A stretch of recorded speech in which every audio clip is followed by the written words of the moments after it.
نصيب مما ترك الوالدان والأقربون وللنساء نصيب مما ترك الوالدان والأقربون مما قل منه أو كثر نصيبا مفروضا. وقال النبي صلى الله عليه وسلم ألحقوا الفرائض بأهلها فما بقي فلأولى رجل ذكر.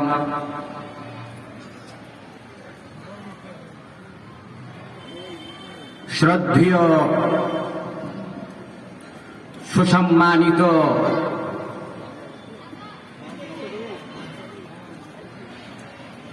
আজকের এই অধিবেশনের সভাপতি মহাশয়,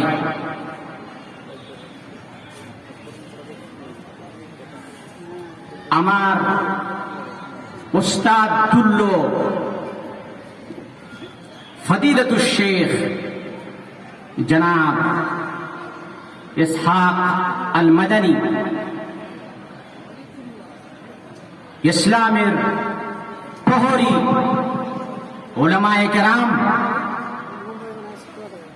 ভাতৃমণ্ডলী, পর্দার অন্তরালে মা ও বোনেরা,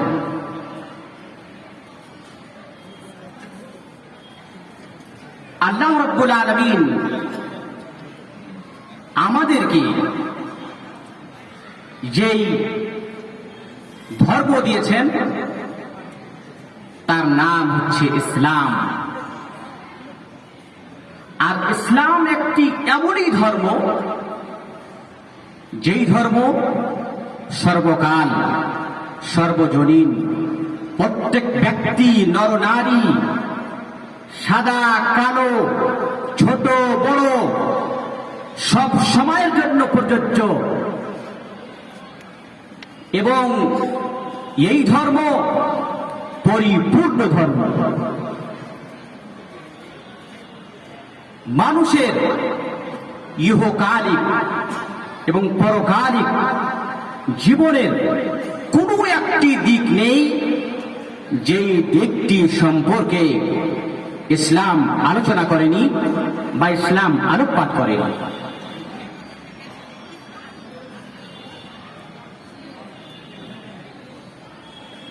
ইসলাম যে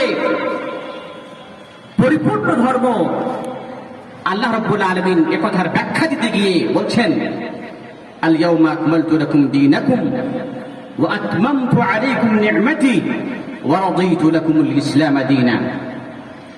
আজকের দিনে অর্থাৎ রাসূলুল্লাহ সাল্লাল্লাহু আলাইহি ওয়াসাল্লাম যখন শেষ হজে ছিলেন, হাজ্জাতুল বাদায়ে ছিলেন, তখন এই আয়াত আরাফাতের মাঠে নাযিল হয়েছিল। আল্লাহ রাব্বুল আলামিন মানুষদেরকে জানিয়ে দিলেন এই আয়াতের মাধ্যমে যে আল ইয়াউমা আকমালতু লাকুম দীনাকুম, আজকে তোমাদের দ্বীনকে আমি পরিপূর্ণ করে দিলাম, সম্পূর্ণ করে দিলাম। ইসলামে আর কোনো জিনিসের প্রয়োজন নেই আজকের পরে। ওয়া আতমামতু আলাইকুম নি'মাতি, এবং আমার নিয়ামত সমূহকে তোমাদের প্রতি পরিপূর্ণ করে দিলাম। ওয়া রাদিতু লাকুমুল ইসলাম দীনা, এবং তোমাদের ধর্ম হিসেবে ইসলামকে আমি স্বীকৃতি করলাম বা স্বীকৃতি দিলাম। এই কোরআনে আমাদের জীবনের যাবতীয় প্রয়োজনীয় জিনিসের কথা উল্লেখ করা আছে। আল্লাহ পাক কোরআনে বলছেন, মা ফাররাতনা ফিল কিতাবি মিন শাই, এই কোরআনে কোন জিনিসের কথা আমি ছেড়ে দিইনি। আল্লাহ রাব্বুল আলামিন অন্য আয়াতে বলছেন, ওয়া নাযালনা আলাইকাল কিতাবা বিল হক তিবয়ানান লিকুল্লি শাই, হে নবী তোমার প্রতি আমি কোরআনকে অবতীর্ণ করেছি যাদের রয়েছে প্রত্যেক জিনিসের বিশ্লেষণ, বিবরণ এবং আলোচনা। সুতরাং এই কোরআনে আমাদের জীবনের সমস্ত দিকের আলোচনা রয়েছে। আলিমাহু মান আলিমাহু ওয়া জাহিলাহু মান জাহিলাহু, যারা জেনেছে তারা জেনেছে এবং যারা জানেনি তারা জানতে পারেনি।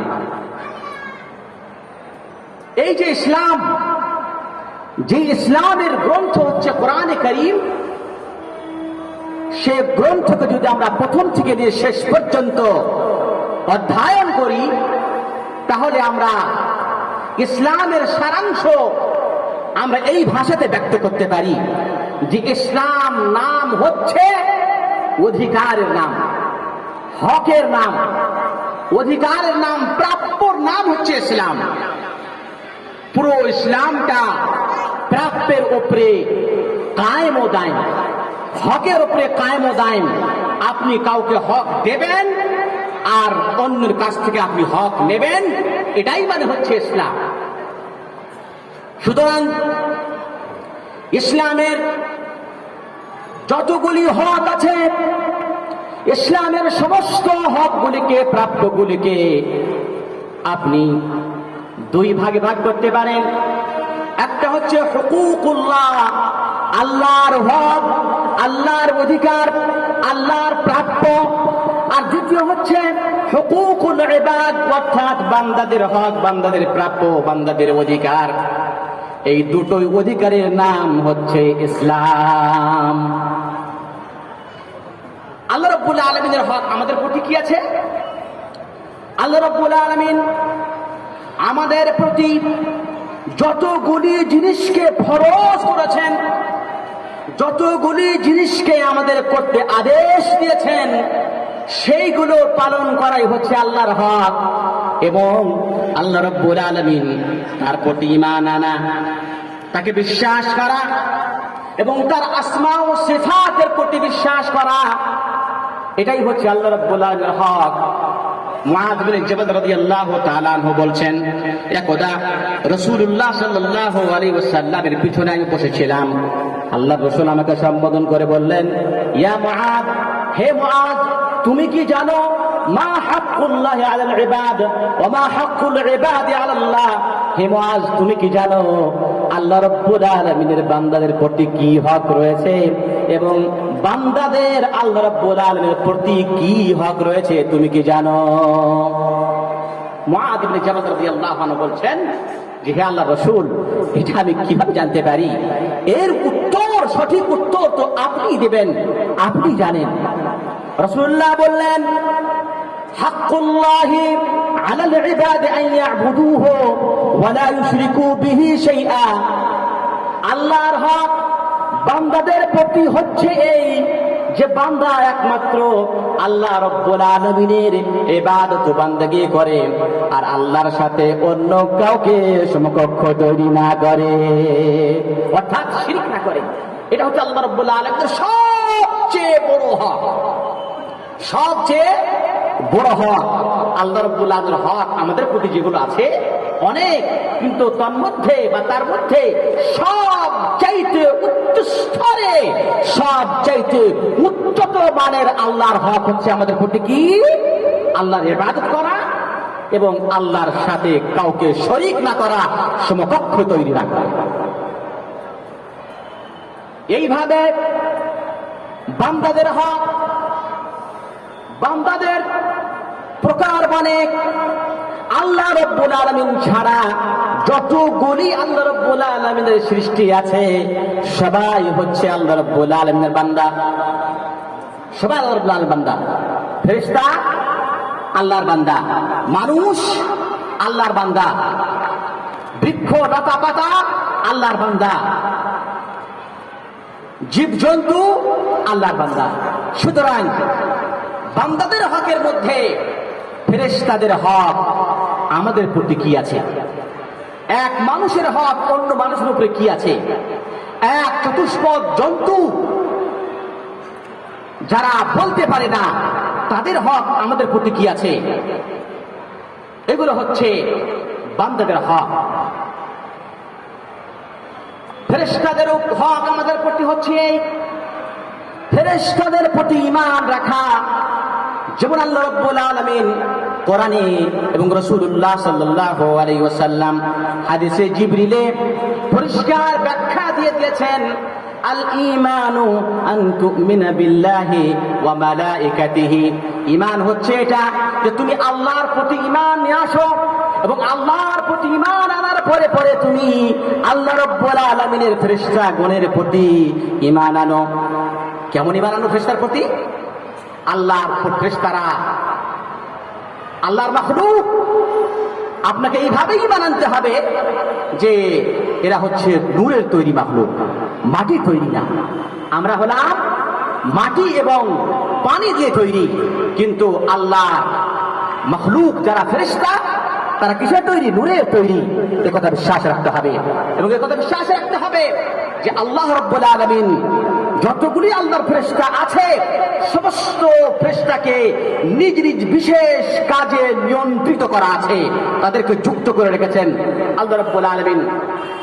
কিছু ফেরেশতাকে আমাদের হেফাজতের জন্য রেখেছেন, কিছু ফেরেশতাকে নিযুক্ত করে রেখেছেন আমরা কি কর্ম করছি সেইগুলোকে লিপিবদ্ধ নথিভুক্তি করার জন্য আল্লাহ রাব্বুল আলামিন প্রস্তুত করে রেখেছেন। কিছু ফেরেশতাকে আল্লাহ রাব্বুল আলামিন ওহী আনার জন্য নিযুক্ত করে রেখেছেন, কিছু ফেরেশতাকে আল্লাহ রাব্বুল আলামিন বৃষ্টি বর্ষণ করার জন্য নিযুক্ত করে রেখেছেন, কিছু ফেরেশতাকে আল্লাহ রাব্বুল আলামিন মানুষের জান রূহকে কবজ করার জন্য নিয়ন্ত্রিত করে রেখেছেন। এইভাবে আপনাকে ঈমান রাখতে হবে। এটাই হচ্ছে ফেরেশতাদের হক আমাদের প্রতি। মানুষের হক আমাদের প্রতি কি? হুকুকুল ইবাদ। যখন আমরা হুকুকুল ইবাদে আসি, বান্দার হকের যখন আমরা তল্লাশি নিই কোরআনে হাদিসে, আমরা দেখতে পাই বহু বান্দাদের হক রয়েছে। আল্লাহর বান্দা কয়েক প্রকার হতে পারে। আল্লাহর বান্দা মূলত পক্ষে দুই প্রকার হতে পারে, একটা হচ্ছে মুসলমান, অন্য হচ্ছে কাফের। মুসলমানের হক, মুসলমানের প্রতি কি? একজন কাফের ব্যক্তির হক একজন মুসলমানের প্রতি কি আছে? তারও কিন্তু অধিকার আছে। আপনি কোনো কাফেরকে বিনা কোনো কারণে আঘাত দিতে পারেন না, তারও একটা অধিকার আছে, সেটাও আমাদের জানতে হবে। কাফের যে যার সাথে যুদ্ধ ঘোষণা করা হয়েছে, যার সাথে যুদ্ধ রণক্ষেত্রে আমরা মৌজুদ আছি, তার অধিকার কি আমার প্রতি? এবং সেই মানুষ যেই কাফের আমাদের দেশে বা ইসলামী দেশে এসেছে, সম্মানের সহিত ভিসা দিয়েছে তাকে, সে নিরাপত্তা হিসেবে নিরাপত্তা আর সাথে আমাদের দেশে জীবন যাপন করছে, তার অধিকার কি আছে? অবশ্যই তার অধিকার আছে। তার অধিকারকে পালন করা আপনার ওয়াজিব হয়ে যাবে। ভাইরা আমার, মুসলমানদের হক কি? মুসলমানদের যখন হক বর্ণনা করতে যাওয়া যায়, তখন দেখা যায় মুসলমানের হকের মধ্যে আপনার মাতা পিতার হক, আপনার ছেলে মেয়ের আপনার প্রতি হক, আপনার পাড়া প্রতিবেশীর আপনার প্রতি হক, সাধারণ মুসলমানের হক, একজন মুসাফিরের হক, স্ত্রী পুরুষের হক, যতগুলি হক আছে এই হকগুলিকে আল্লাহ রাব্বুল আলামিন বারংবার কোরআনে আমাদেরকে আহলে হককে বা হকওয়ালাকে পৌঁছে দেওয়ার জন্য বারবার তাগিদ করেছেন। যদি আমরা এই হকগুলিকে আদা না করি তাহলে কি হবে? ভাইরা আমার জেনে রাখেন, আমি আগেই বললাম হক দুই প্রকার, আল্লাহর হক, বান্দাদের হক। আল্লাহ রাব্বুল আলামিন তার হককে ক্ষমা করতে পারেন বা ক্ষমা করে দিতে পারেন, কিন্তু যদি আপনি কোনো বান্দার হককে আপনি নিয়ে থাকেন, আল্লাহ রাব্বুল আলামিন সেই হককে কখনো নিজ স্বেচ্ছায় মাফ করে দেবেন না। যতক্ষণ পর্যন্ত আপনি সে আপনার ভাইকে তার প্রাপ্য, তার অধিকার, তার হক পৌঁছে না দিবেন, অতক্ষণ পর্যন্ত আল্লাহ রাব্বুল আলামিন আপনাকে কোনোদিন ক্ষমা করবেন না, কোনোদিন মাফ করবেন না। আপনি যদি মরেও যান, কিয়ামতের দিনে আল্লাহ রাব্বুল আলামিন, রাসূলুল্লাহ বলেছেন, হাল তাদরুনা মানিল মুফলিস? হে সাহাবায়ে কেরামরা, তোমরা কি জানো যে সবচাইতে নিঃস্ব, গরিব, ফকির, মিসকিন লোক কোনটা? সাহাবারা বললেন, ইয়া রাসূলুল্লাহ, গরিব লোক তো সেটাই আমরা জানি, লা মাল্লা দিনারা লাহু ওয়ালা দিরহামা। আল্লাহর রাসূল, যার কাছে স্বর্ণ স্বর্ণ নেই, চাঁদি নেই, টাকা নাই, পয়সা নেই, সে তো আমাদের সমাজে গরিব, মিসকিন, নিঃস্ব ব্যক্তি। আল্লাহ রাসূল বলেন না না, এটাকে গরিব বলা হয় না, এটাকে মিসকিন বলা হয় না, একে নিঃস্ব বলা হয় না। নিঃস্ব হলো সেই ব্যক্তি যে ব্যক্তি কিয়ামতের দিনে নামাজ নিয়ে আসবে, হজ নিয়ে আসবে, যাকাতের নেকি নিয়ে আসবে, আর বিশাল বিশাল নেকি নিয়ে আসবে পাহাড়ের মতো, কিন্তু কিয়ামতের দিনে তার ভাই বলবে, তার সাথীরা বলবে, তার পাড়া প্রতিবেশী লোকেরা বসবেন, ইয়া রাব্বুল আলামিন, ইয়া রাব্বুল আলামিন, হে পরওয়ারদিগার, এই যে হাজী সাহেব যার নেকির পাহাড় নিয়ে তোমার দরবারে এসেছে, আমার হককে মেরে খেয়েছে, আমাকে সেদিন গালি দিয়েছিল, আমাকে এক চড় মেরেছিল, আমাকে সেদিন খাটো করার চেষ্টা করেছিল। হে আল্লাহ, সেদিন আমাকে নিরীহ ভাবে আমাকে নির্লজ্জিত করলো, আমাকে অপমান করলো, অপদস্থ করলো। আল্লাহ, আমি আজকে তোমার কাছে আমার হক চাই। রাসূলুল্লাহ বললেন যে সেই নেকিওয়ালা লোকের কাছ থেকে তার নেকিওয়ালা লোকের উপরে তার গুনাহকে চাপিয়ে দাও, তার নেকিকে নিয়ে দিয়ে একে দিয়ে দিবে, তোমাকে মেরেছিল, তুমি এই পরিমাণে নেকি নিয়ে নাও।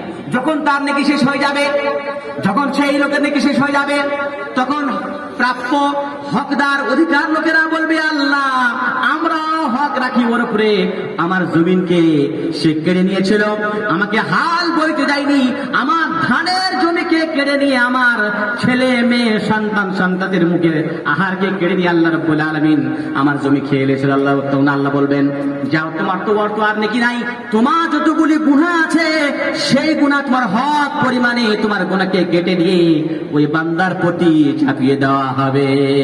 যখন তার নেকি শেষ আর গুনাহ চেপে যাবে, তখন তার রাস্তা ক্লিয়ার, তখন তার রাস্তা পরিষ্কার হয়ে যাবে। আর তখন সে ব্যক্তি আল্লাহ রাব্বুল আলামিনের জান্নাত পাওয়া দূরের কথা, জাহান্নামের দিকে তাকে ধাক্কা দিয়ে ফেলে দেওয়া হবে। এই হলো অধিকার না আদায় করার কারণে আল্লাহ রাব্বুল আলামিন তার শাস্তি এই করে দেবেন। সুতরাং অধিকার আদায় করতে হবে।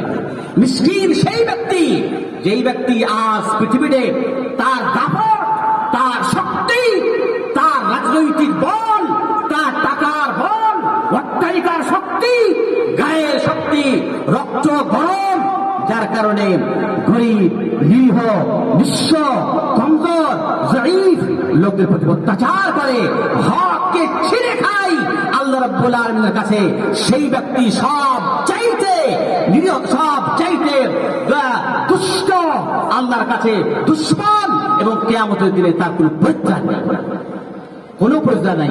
আল্লাহ রাব্বুল আলামিন হাসরের ময়দানে জমিনকে এবং আসমানকে দুই হাতে নিয়ে বলবেন, লিমানিল মুলকুল ইয়াউম, হে লোকেরা বলো, আজকে রাজত্বটা কার, শাসককে, আজকের দিনের মালিককে? আল্লাহ রাব্বুল আলামিন কোরআনে বলছেন, লিল্লাহিল ওয়াহিদিল কাহ্হার, সেই দিন মহাপ্রতাপশালী আল্লাহ রাব্বুল আলামিনের রাজত্ব চলবে। সেদিন তোমার দাপট চলবে না, তোমার পাটি চলবে না, তোমার গায়ের বল চলবে না, তোমার রক্ত চলবে না, সাবলীল শরীর চলবে না।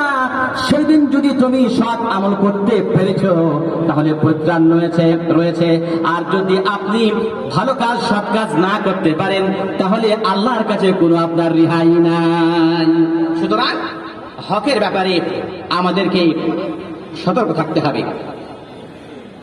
আমি আজকে যতগুলি হক আছে সমস্ত হকের কথা তো বলতে পারবো না, আমি আজকে বলবো হুকুকুল আওলাদ, ছেলেদের অধিকার আপনার প্রতি কি? ছেলেদের অধিকার আল্লাহ রাব্বুল আলামিন যখন থেকে আদম আলাইহিস সালামকে সৃষ্টি করেছেন, কিয়ামত পর্যন্ত মানুষের জনবিস্ফোরণ হতেই থাকবে, তাই না? হতেই থাকবে। এবং আল্লাহ রাব্বুল আলামিন জনবিস্ফোরণের জন্য, যাতে করে আল্লাহ রাব্বুল আলামিন এই মাটিতে আল্লাহর তাওহীদের আওয়াজ, আল্লাহ রাব্বুল আলামিনের একত্ববাদের সারা একত্ববাদের জিকির আজকার যাতে অব্যাহত থাকে, তার জন্য আল্লাহ রাব্বুল আলামিন সিস্টেম দিয়েছেন যে তোমরা বিয়ে করবে। আল্লাহ রাব্বুল আলামিন বলছেন, ফানকিহু মা তাবা লাকুম মিনান নিসা মাসনা আও সুলাসা আও রুবা', তোমাদের যাকে পছন্দ তাদের মধ্য থেকে একটা, দুইটা, তিনটা, চারটা স্ত্রী পর্যন্ত বিবাহ করতে পারো, যাতে করে তোমাদের সন্তান হয়। আর সেই সন্তানগুলি আল্লাহ রাব্বুল আলামিনের পৃথিবীতে আল্লাহর তাওহীদ বর্ণনা করবে, আল্লাহর ইবাদত করবে, আল্লাহ রাব্বুল আলামিনের সাথে কাউকে শিরিক করবে না। এই যে আল্লাহ রাব্বুল আলামিন আমাকে, আপনাকে, আমি কারো সন্তান, আপনারও কেউ সন্তান রয়েছে। এই সন্তানকে আমরা কত ভালোবাসা দিয়ে, কত মহব্বত দিয়ে, কত প্যার দিয়ে আমরা লালন পালন করি না? আল্লাহ পাক কোরআনে বলছেন, আল মালু ওয়াল বানুনা জিনাতুল হায়াতিদ দুনিয়া। সন্তান সন্ততি, মাল ধন, মাল দৌলত, মাল ধন এটা হচ্ছে পার্থিব জীবনের অলংকার। যার কাছে সন্তান নেই, যার কাছে ছেলেও নাই, মেয়ে নাই, যার কাছে মাল সম্পদ কিছুই নাই, আপনি তাকে গিয়ে জিজ্ঞাসা করুন, ভাই আমার ছেলে হয়ে বাড়ি পরিপূর্ণ হয়ে গেল, তোমার কি মত? আমি কি ভুল করছি না খারাপ করছি? আমি কি ঠিক করছি না করি না? তখন তাকে জিজ্ঞাসা করুন, ছেলের কি মান মর্যাদা, ছেলের কি দাম, ছেলের কি মান সম্মান, ছেলের কি মায়া মমতা। আপনাকে তখন সে আপনাকে উত্তর দিবে, তার চোখের অশ্রু ধারাকে প্রবাহিত করে আপনাকে উত্তর দিয়ে, ভাই আমার বিবাহ হওয়ার পরে 10 বছর কেটে গেল, 15 বছর কেটে গেল, আমার কোনো সন্ততি হচ্ছে না। তাকে জিজ্ঞেস করুন। সুতরাং এই সন্তান সন্ততি আল্লাহর বিরাট একটি নিয়ামত। কেমন নিয়ামত? আপনি বলবেন যে কেমন করে নিয়ামত হতে পারে? আমি আমার সন্তান সন্ততির প্রতি টাকা ব্যয় করছি, পয়সা ব্যয় করছি, তার জন্য বাড়ি করতে হবে, তার জন্য গাড়ি করতে হবে, নিয়ামত কি করে হলো সাহেব, মৌলানা সাহেব? হ্যাঁ, নিয়ামত ভাই আমার, আপনি যখন বৃদ্ধ অবস্থায় পৌঁছে যাবেন, আপনার হাতের লাঠি এই আপনার ছেলে হবে। যদি আপনার ছেলে না থাকে তাহলে আপনার হাতের লাঠি নাই। আরবের লোকেরা বলতেন, আল ইজ্জাতু লিল কাফির, যার যত সন্তান তার তত মান মর্যাদা, আর যার সন্তান সন্ততি নাই আরবের মাটিতে তার কোনো সম্মান থাকতো না। এই জন্য আপনি জানেন, আব্দুল মুত্তালিব বলেছিলেন, আমার যদি 10টা বেটা হয়ে যায়, 10টা পুত্র সন্তান হয়ে যায়, তাহলে আমি আল্লাহ রাব্বুল আলামিনের কাছে শুকরিয়া আদায় করার জন্য আমি আমার একটা ছেলেকে কোরবানি করে দেব। ছেলে দেওয়ার জন্য, সুবহানাল্লাহ, ছেলে দেওয়ার জন্য। আমরা আজকে কোন সমাজে বসবাস করি? একজন কাফের আব্দুল মুত্তালিব, সে সন্তানের আল্লাহর কাছে দরখাস্ত জানাচ্ছি, হে আল্লাহ তুমি আমাকে সন্তান দান করো। সুতরাং সন্তান সন্ততি হচ্ছে আল্লাহর নিয়ামত। যখন আপনি ইহকালে অসুখ বেসুখ পড়ে যাবেন, ডাক্তারের কাছে আপনাকে কে নিয়ে যাবে? আপনার ছেলেই নিয়ে যাবে। আপনার ছেলে আপনার মুখে, আপনি খেতে পাচ্ছেন না, আপনার মুখে 1 গ্লাস পানি দেবে, ভাতটা এনে দেবে, কাপড়টা পরিয়ে দিবে। ভাইরা আমার, ছেলে কতই মহব্বতের পাত্র। আজকে আমি যখন শিয়ালদাহ থেকে লালগোলার সফরে ছিলাম, আমি দেখলাম একজন বৃদ্ধা মহিলা এবং তার একটি ছেলে আছে, আমার মতো যুবক, সবল শরীর, তার মা সিটে বসে আছে। যখন সে বুড়ি মা দেখছে অনেকক্ষণ ধরে আমি বসে আছি, আমার ছেলে দাঁড়িয়ে আছে, তখন মা তার অন্তরে তার মায়া জেগেছে, মমতা জেগেছে। মনে মনে ভাবছে, আমি অনেকক্ষণ ধরে বসে আছি, আমার ছেলেটা দাঁড়িয়ে আছে। তার মা তাকে বলছে, ওরে ছেলে বসো বাবা, আমি অনেকক্ষণ বসলাম, তুমি অনেকক্ষণ ধরে দাঁড়িয়ে দাঁড়িয়ে আছো। ছেলেটা বলছে, মাকে বলছে, না মা তুমি বসো, আমি বসবো না। যাই হোক, মা তার ছেলেকে রাজি করে বসাই দিল। মা দাঁড়িয়ে পড়লো। এই হচ্ছে মা, এই হচ্ছে মাতা পিতা, ছেলে মেয়ে, বাপ পুত্রের সম্পর্ক সম্বন্ধে বা তাদের মধ্যে আল্লাহ রাব্বুল আলামিনের প্রেম প্রীতি মহব্বত। যার অন্তরে মহব্বত নেই সে পৃথিবীতে কি মহব্বত দিতে পারে? সুতরাং আল্লাহ আমাদের নিজাম দিয়েছে যাতে করে আমরা জীবন যাপন করি এইভাবে, যে আমরা বিবাহ করি এবং আমাদের বাচ্চা হবে এবং ইহকালে আমাদের উপকার রয়েছে, পরকালে কি উপকার? যখন আপনি মরে যাবেন, মুসনাদে আহমদ বিন হাম্বল একটি হাদিস আছে, আল্লাহ রাব্বুল আলামিন কিয়ামতের দিনে একজন লোককে জান্নাতের উচ্চ স্থানে তাকে জায়গা দেবে। সেই লোকটি বলবে, আল্লাহ আমি তো পৃথিবীতে এতটা আমল করিনি যতটা পরিমাণে আজকে আপনি আমাকে এই জান্নাতের জায়গা দিয়েছেন, আমি তো এই জান্নাতের অধিকার না। আল্লাহ রাব্বুল আলামিন বলবেন, ও শোনো শোনো, আসলে তুমি পৃথিবীতে যতগুলি আমল করেছিলে সেই আমল অনুযায়ী তুমি আজকের এই জান্নাতের হকদার নাও। কিন্তু তুমি যখন মারা গিয়েছিলে, তোমাকে যখন কবর দেওয়া হয়েছিল, তোমার পরে তোমার ছেলেরা তোমার জন্য হাত দুখানা আমার কাছে উত্তোলন করে সবসময় দোয়া করতো, হে আল্লাহ রব্বির রহমহুমা কামা রব্বায়ানি সগীরা।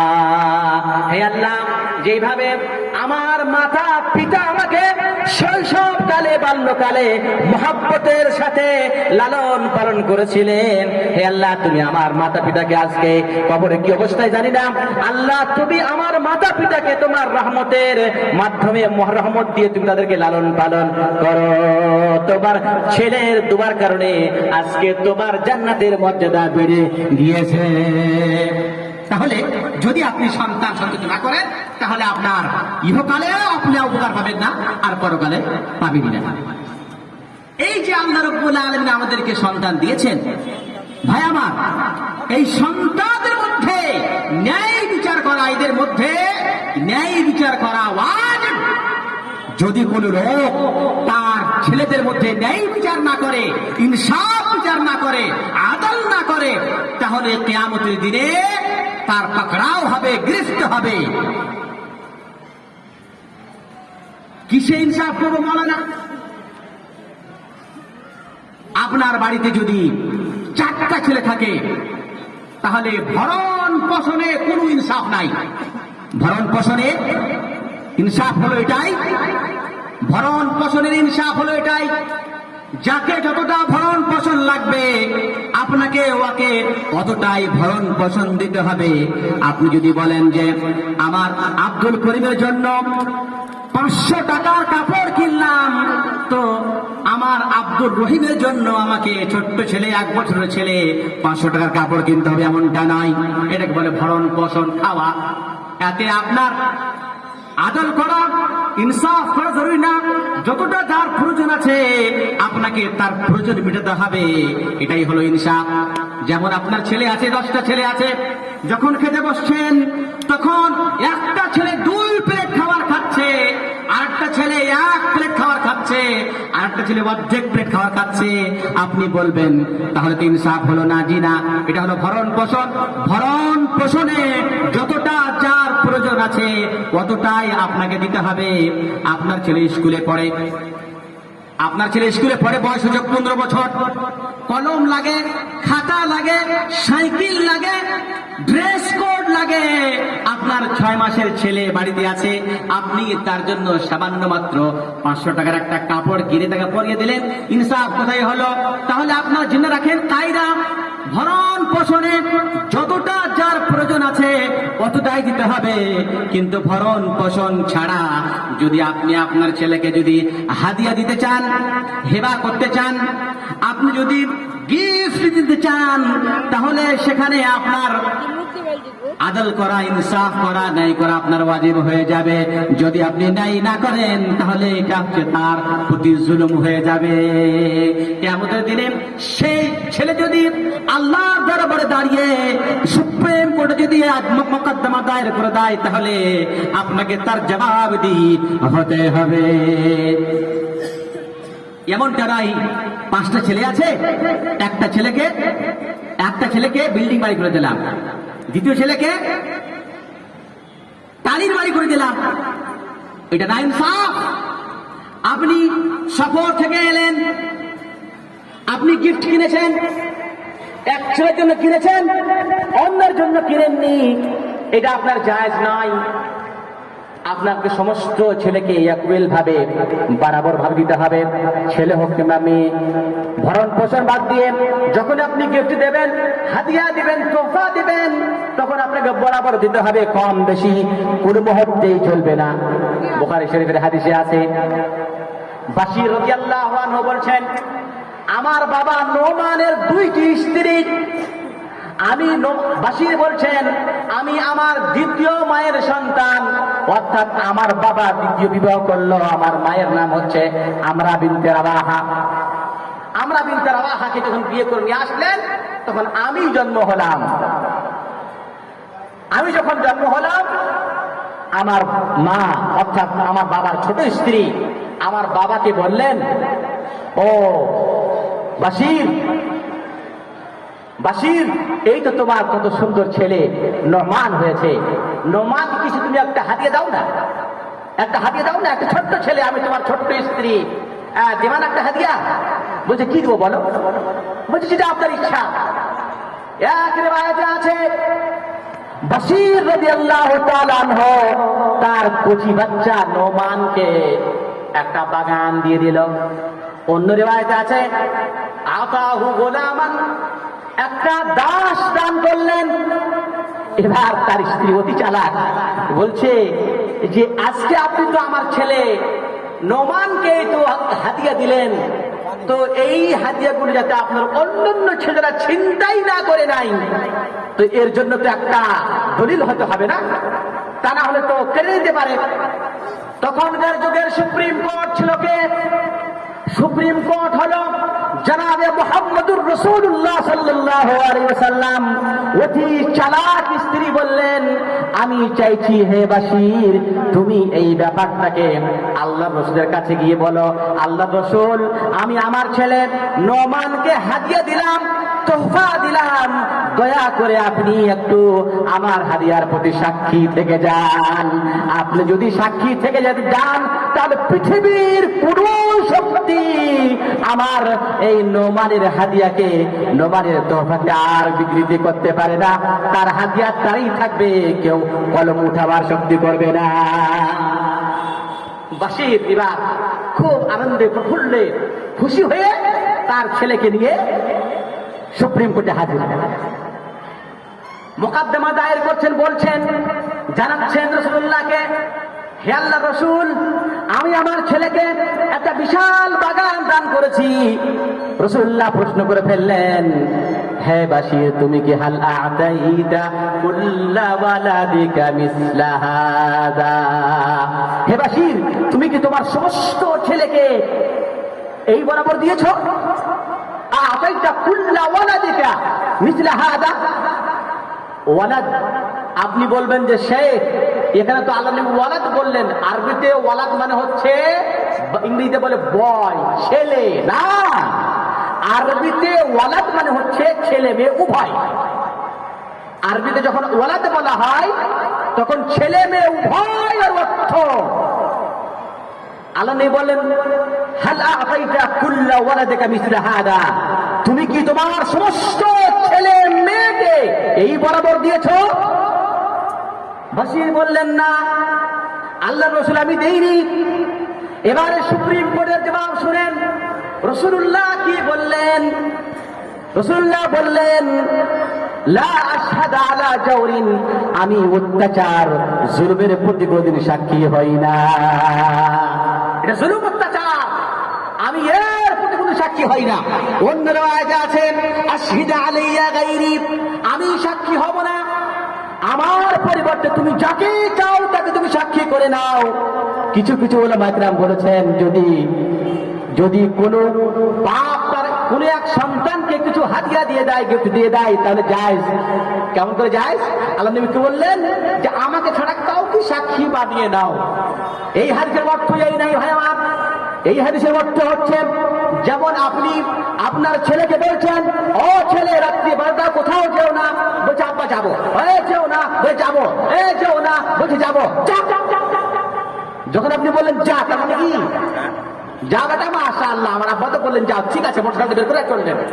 ছেলেটা বোকা না গাধা? হ্যাঁ, সেই ছেলে সেন্সলেস, তার বুদ্ধি নাই বলে বাপ বলছে যা। আল্লাহ নবী বললেন কি আশহাদু আলাইয়া গায়রি, যাও যাও যাও, আমি তোমার এই জুলুম, অত্যাচার আর তোমার নিরাচার, পুরাচার এটার সাক্ষী হব না। আমার পরিবর্তে তুমি যাকে চাও অন্য কাউকে তুমি সাক্ষী বানিয়ে নাও। অর্থাৎ জায়েজ নাই, হারাম হারাম হারাম, কখনোই জায়েজ না, কখনোই জায়েজ নাই। অন্য রিওয়ায়াতে আছেন যাও যাও উর্দুদুহু, তুমি যাও, সেটাকে তুমি ফিরিয়ে নাও, তোমার ছেলে মেয়েকে সবাইকে সমান দাও। আরেকটি রিওয়ায়াতে আছে আল্লাহ নবী বললেন, হে বাশির, তুমি যে এই কাণ্ড করেছো, আয়াসুররুকা আইয়াকুনু ফিল বিররি লাকা সাওয়া,